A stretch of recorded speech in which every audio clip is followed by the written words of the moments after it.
We got Eric in Bloomington. Oh, hi. It's Derrick, actually. Derrick. Good Hi, to be on the Derrick. show. Hi.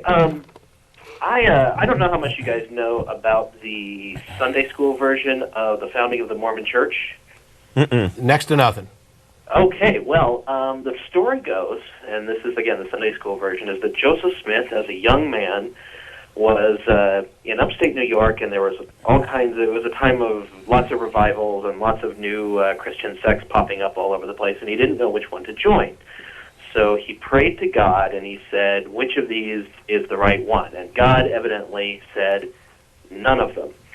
And so he said that we're going to found a new church, and he sent the angel Moroni, who led Joseph Smith to these golden plates. Hey, Derrick? Yes?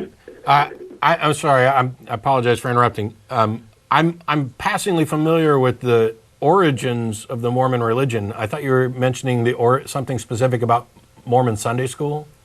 Yeah, well, this is just the Sunday school version. I'm sorry, it was. Oh, okay. I had a hard time hearing when they asked me what topic I was calling in on.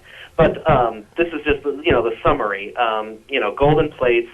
But what I took away from this, and I think was probably unintentional, is that when God told Joseph Smith Jr. that none of these churches are godly, the lesson that I took from this is religions are not necessarily having a lock-on truth. And I think that's probably not what they meant. They probably meant for me to believe that the church was, we've got it right now. But, pretty much from minute one, I'm like, we've got this Book of Mormon that's, this thick, and on golden plates it'd be the size of a small truck.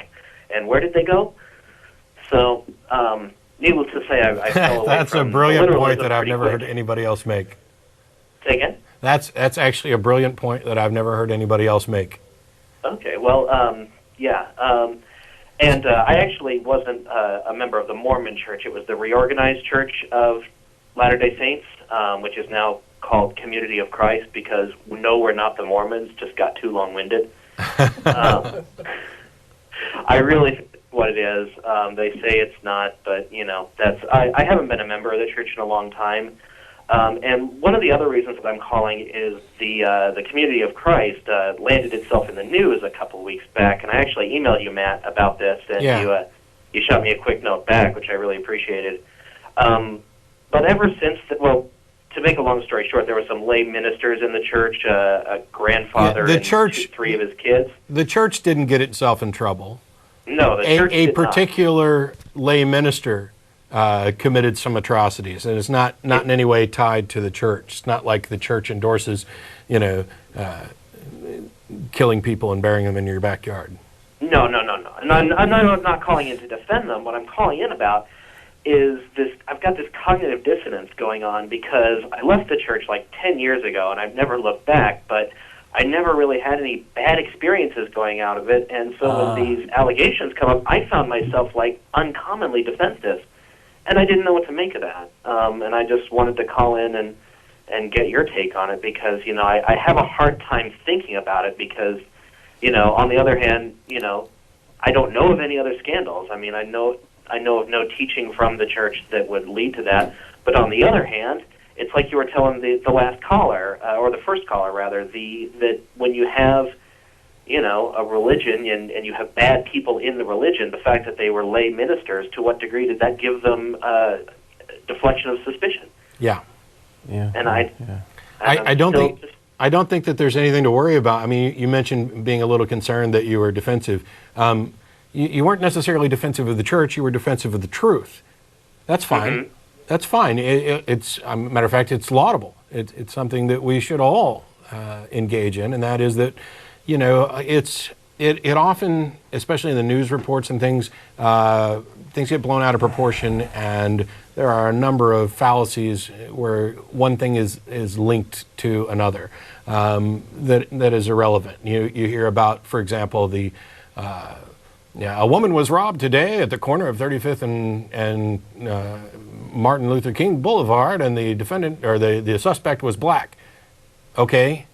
Well, thanks. I mean, maybe that's something you could include in the police report, but by and large, that type of thing is because of a stereotype and portrays a stereotype, the assumptions along those lines. So when we hear about a church has gotten itself in trouble, those of us remotely connected to the Mormon Church, those of us who have been involved, and those people who care about the truth are reasonably defensive in saying, okay, there's a difference between what these individuals did and what the religion does. Until you can draw a causal link between the two, it's not really worth mentioning, apart from the point that you made about diverting suspicion, that the church protected them. There's a difference. There's a difference between, for example, the Catholic Church actively shuffling pedophile priests around and helping them avoid prosecution. It isn't the behavior of the priests that is a problem of the church. It is the church's reaction to the behavior of those priests that's a problem with the church. The sheltering. But from what I understand, I have nothing to add. The local administration kind of threw them under the bus, as well they should have. Yeah.